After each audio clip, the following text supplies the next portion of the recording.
What's up, everybody? Welcome back to Trades and Gains. I'm your host, Max Pitts. And if you like this video, because today we're going to talk about Trump and his little tantrum he threw today. Because, the tables have flipped. The tables have turned, my friends. And, we're going to cover that today. And let's just dive right into it. You know how most of us treat Mondays like survival mode? We have coffee, maybe some emails we have to send off, and maybe just once we go into the bathroom and I have to cry. Well, Trump woke up today and decided, you know what would spice things up in America? Because we don't have enough problems, right? A trade war and a constitutional crisis. Yeah.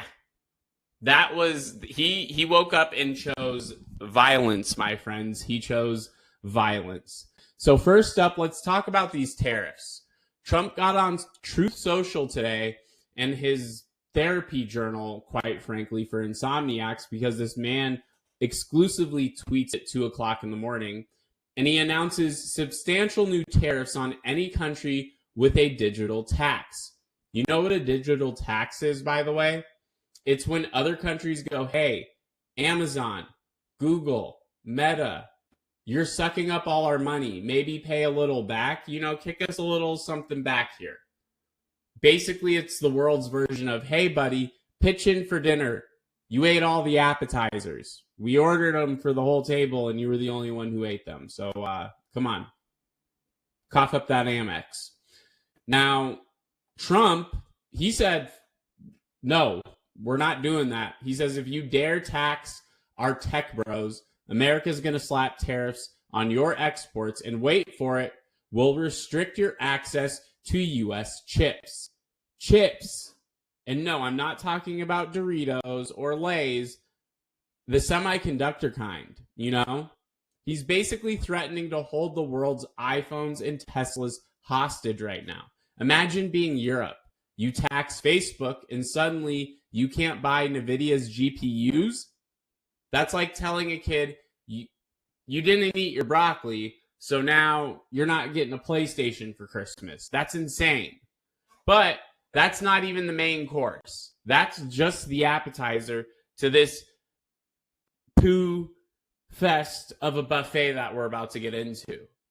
Because right after deciding war on IKEA furniture and cloud servers, Trump decided it was a great time to fire a Federal Reserve governor. Yes, Lisa Cook, one of the 7 Fed board members, was fired by Trump himself. That's never happened before in 111 years of the Federal Reserve. Let that sink in. 111 years. That is your great-grandmother, okay? The Fed is supposed to be independent, above politics. Like referees, you don't want the president calling Jerome Powell mid-game and saying, call more fouls on inflation. Or, hey, let's call some more fouls on LeBron here. We don't want that. But let's get into why did he fire her in the first place? Allegedly mortgage fraud. Trump claims she had, quote unquote, 2 primary residences, one in Michigan, one in Georgia, to get better loan terms. Now, I'm no mortgage expert, but isn't Trump the last guy who should be screaming mortgage fraud? This is the guy whose companies declared bankruptcy 6 times. He makes WeWork look like Berkshire Hathaway. And let's be honest, he tricked a bunch of people to get into a university so he could build a gold statue of himself. Who are we? That's the pot color in the kettle black. Am I right? And even if Cook did misfile her mortgage, this is Trump, a man whose charity literally bought a giant portrait of himself with donated money. That's like O.J. Simpson lecturing on knife safety. Let's be honest here. But here's the real problem. Firing a Fed governor is like the president firing the weatherman because he doesn't like the forecast. The Fed isn't supposed to bow to politics. If presidents could just purge central bankers at will, we'd get rate cuts every election year and hyperinflation by Christmas. You think eggs are expensive now? Wait until they cost as much as Taylor Swift tickets and you have people literally throwing hands in grocery stores and in Walmarts. The people of Walmart will have formed into zombies at that point who will become unstoppable monsters, okay? Trump says he only wants Fed officials who will cut rates. That's like saying, I only want referees who will let me travel and foul whenever I want. Spoiler alert, that's not a functioning game. That's just WWE with a ball and two baskets at that point. And of course, Wall Street's watching all this like a bad Netflix series. Stocks bounced back because Powell signals cuts last week. But now you've got Trump basically speed running Banana Republic economics. He's threatening tariffs on digital trade, firing Fed governors, and oh yeah, still calling Powell too late. This guy heckles the Fed chair like he's a drunk uncle at Thanksgiving right now, or that drunk guy at a baseball game who eventually gets punched out.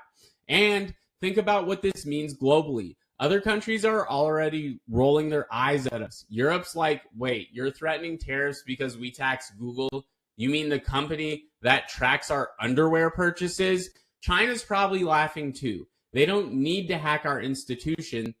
Trump's doing it live on Truth Social every freaking day. So here's where we stand.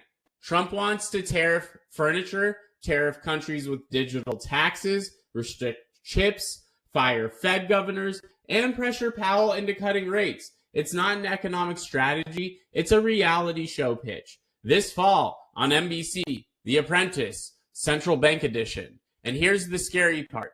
The markets are starting to price in the chaos. You can slap tariffs on IKEA, but you can't assemble an economy with an Allen wrench. You need tools. Welcome to America in 2025, though, where the furniture is imported, the Fed is compromised, and the president's Twitter knockoff doubles as a fiscal policy. So, buckle up, folks. Between tariffs, tech wars, and Trump trying to fire his way to lower interest rates, the only thing going down faster than mortgage rates might be American credibility. Have a great night, stay safe, and wear a condom.